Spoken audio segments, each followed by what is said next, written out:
मुमुक्ष व्यवहार प्रकरण।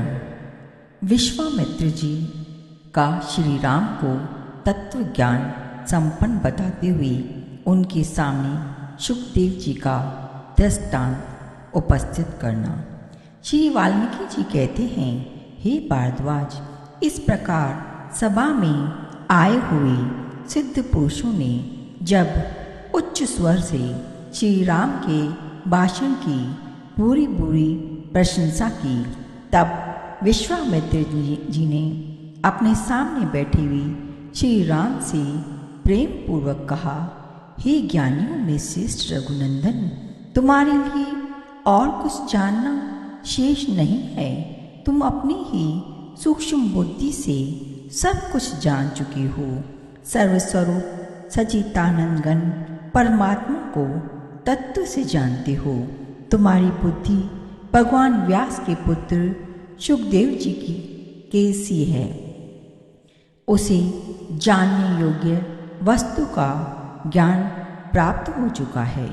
हे श्री राम, मैं तुमसे व्यास पुत्र सुखदेव जी का यह वृत्तांत कह रहा हूँ, जो तुम्हारे अपने ही वृत्तांत के समान है। इसे सुनो।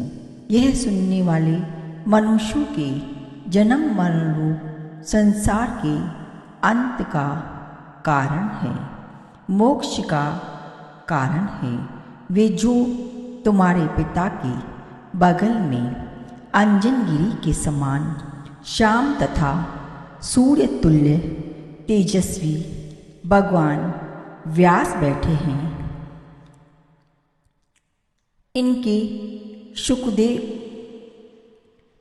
सुखदेव नाम से प्रसिद्ध एक महाज्ञानी पुत्र हुआ, जिसका मुख चंद्रमा के समान सुंदर था। सुखदेव जी संपूर्ण शास्त्रों के ज्ञाता थे। वे एक दिन मन ही मन इस लोक यात्रा जागतिक व्यवहार पर विचार कर रहे थे। उस समय उनके हृदय में भी तुम्हारी ही तरह विवेक का उदय हुआ। उन महामना सुखदेव ने अपने विवेक से स्वयं ही चिरकाल तक विचार करके जो परम मनोहर परमार्थ सत्य वस्तु या परमार्थ साधन की जो उच्च स्थिति है, उसे प्राप्त कर लिया।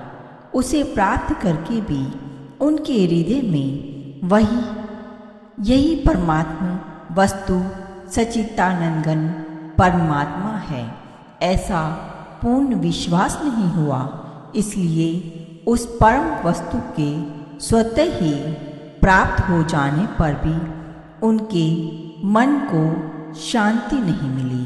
इतना अवश्य हुआ कि उनके चित्त की चंचलता दूर हो गई और जैसे चातक वर्षा की जलधारा के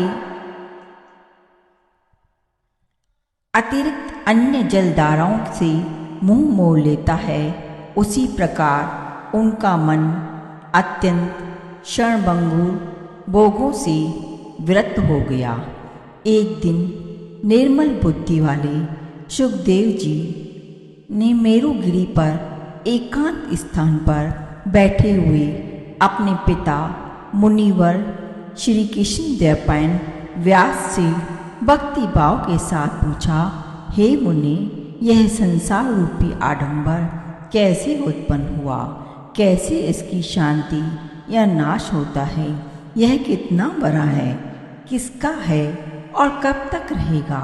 पुत्र के इस प्रकार प्रश्न करने पर आत्मज्ञानी मुनिवर व्यास ने उन्हें जो कुछ बताने योग्य बात थी, वह सब यथावत एवं विशुद्ध रूप से बता दी।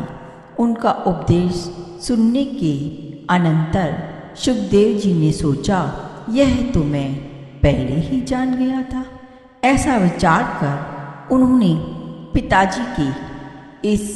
पिताजी के उस उपदेश वाक्य का अपनी शुभ बुद्धि के द्वारा अधिक आदर नहीं किया।